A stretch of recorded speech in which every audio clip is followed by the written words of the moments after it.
بسم الله الرحمن الرحيم.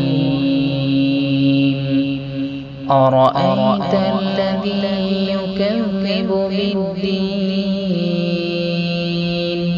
فذلك الذي يدع اليتيم